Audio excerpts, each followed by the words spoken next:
Welcome back, ladies and gents, to another Neverness to Everness character guide. Today we'll be taking a look at the modern scythe-wielding edgelord from ETD 6. While his appearance might make you think that he's your typical broody edgelord, that's not really the case. When off work, he's a very chill and easygoing guy with a pretty cheerful personality. When he's on the clock though, his demeanor changes. He becomes very eager to catch any and all criminals and loses himself in the joy of combat. To put it simply, he becomes a battle junkie and will completely forget about any rules and regulations that he should be respecting, all for the sake of enjoying a good fight. So let's go ahead and take a look at what makes this battle junkie tick. We'll go over his kit, what arcs to equip, his gear, awakenings, and potential team compositions. But before we get into that, as always, all of the footage and information is taken from the creator server and is subject to change. And if you enjoy this type of content, make sure to click that subscribe button to hit the bell notification icon. Now, let's get into it. Chaos is a Lakshana character, not to be confused with the Chaos element, and his kit revolves around building crime, applying Warrant, and cashing out big enhanced heavy attacks. You can see the crime bar above your HP. Performing basic attacks and dodge counters will build up your crime bar. Once full, you can hold down your basic attack to spend all of the built up crime to trigger an enhanced heavy attack for big damage. His basic attack is your normal 5-hit combo, and each hit will build up your crime bar. His skill will deal damage to enemies, but it will also apply a debuff to them called Warrant. Warrant will show up as claw marks on the enemy. When attacking enemies affected by Warrant, Chaos deals 20% increased damage. His ultimate will deal AoE Lakshana damage and apply Warrant to all enemies. It will also trigger the Dread Echo State, which will be active for 12 seconds. The Dread Echo State will gradually stack up crime so that you can trigger those enhanced heavy attacks more often. You can also easily tell if the Dread Echo State is still active by checking to see if Chaos's muffler is on fire. His support skill will deal 1 instance of Lakshana damage when entering the field.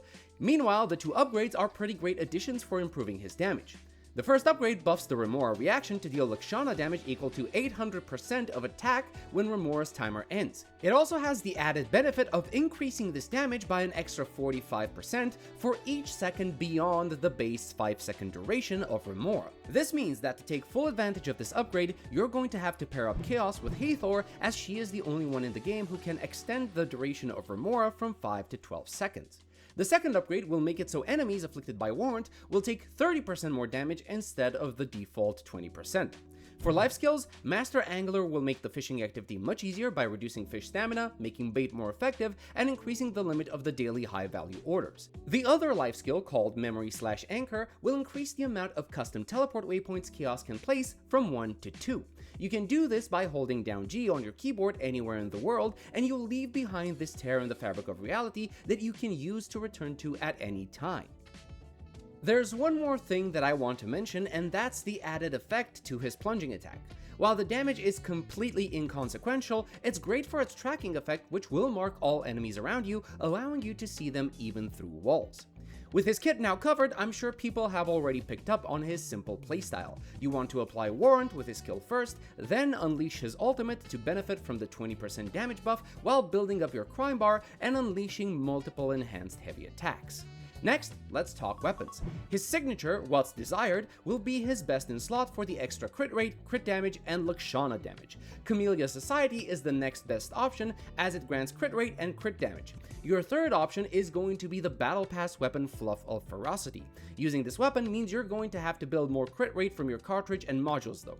And the last option is going to be the A rank weapon, A Time Will Come.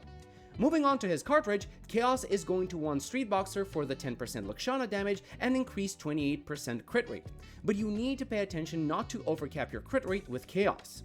From his signature weapon, he gets 24% crit rate. Add to that another 28% crit rate from the cartridge set, and then add another 10% crit rate if you have Hathor on the team. That's already 62% crit rate without taking into account your cartridge and module stats. So when taking into account all of your module substats, make sure not to go over 100% crit rate and you should be golden. You're still going to want to keep a 1 to 2 crit rate to crit damage ratio, however, so your main stat priority for the cartridge will depend on how much crit rate you're going to get. But basically, once you've hit that crit ratio, then your next priorities are going to be Lakshana damage, attack percent, and universal damage. The same thing is going to apply for your modules. Once you've got your crit rate, crit damage ratios set up, focus on attack percent and universal damage substats. Next up, we have Awakenings, and I'll present these in order from best to worst. False Origin will give you the most damage out of all options because it will immediately fill up your crime bar the moment you use an ultimate. This does mean that you're going to have to more efficiently manage his crime bar, but if you're willing to put in the extra effort, this Awakening will give you the most damage.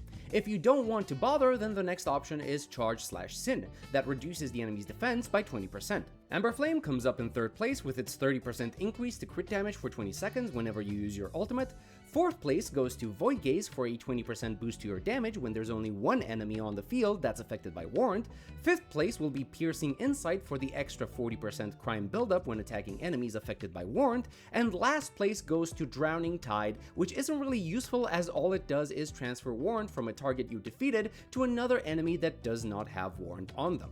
This one isn't that important because Chaos has easy ways to apply Warrant through his skill and ultimate. For resonance effects, you're going to have an increase to your basic attack, skill, and ultimate levels by 1 at 3 Awakenings, and at 6 Awakenings, enemy Lakshana resistance will be reduced by 10% whenever they're affected by Warrant. Now then, it's time to talk about teams. Your free-to-play team is going to be formed of characters such as Zero, Skia, and Haniel. Haniel for the damage boost, Skia for the Remora upgrade, and Zero as a cycle battery. For the more premium teams, you're going to want a team with Hathor, Zero, and Haniel.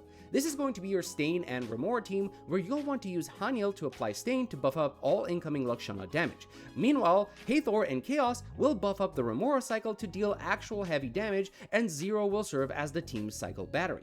Another team would include Hathor, Zero, and Juyuan. This will be your charge team that will recharge your ultimate much faster. This will also work very well if you've unlocked his 6th Awakening. And of course, if you picked up Hotori, she fits rather well in these two teams by replacing Zero. Her ability to replay skills and cycle rotations is unsurprisingly still valuable as you can use her to easily reapply the Stain reaction on enemies. She is still not going to benefit from charge though, so be aware of that. With all of these teams now presented, I can now give you my thoughts on Chaos. I don't really like him. It's not that he's a guy or that he doesn't perform well, he does, I just don't like him because his attack animations, especially for the enhanced heavy attack, are rather long, and these animations don't provide you with iframes, meaning it's going to be relatively easy to find yourself getting hit during them. I'm sure you can use someone like Fadia or Edgar to either face tank or heal through the damage, but even then it doesn't feel like a playstyle that fits me. Even though his playstyle is easy to wrap your head around, it just doesn't click with me. So because of this fact, I am going to be skipping Chaos and saving my pulls for someone else with a more enjoyable playstyle. To those of you who are looking for a new Lakshana main DPS, you can definitely pull for him and he will perform, but playing him will require a bit of effort on your part to make sure that you're managing his crime bar while also making sure your enhanced heavy attacks will be performed when enemies are not attacking. If that sounds like a good time to you, go ahead and pull for him. Otherwise, if you're looking for an easier character to play, Chaos might not be it for you. What I will add is that right now, his team feels incomplete to me, making me believe that there might be characters in the future that will much better fit his playstyle. Something like a better sub DPS or maybe a dedicated support character. We'll just have to wait and see. But that's going to be it for this particular character guide. Let me know what your thoughts are on Chaos in the comment section down below. If you enjoy what I do, please consider subscribing, leaving a like, and sharing the video with your friends to help out with the algorithm. And if you want to support the channel more directly, memberships are always appreciated and go a long way. As always, thank you for watching, thank you for sticking with the channel, and I'll see you in the next one. Until then, have a good one.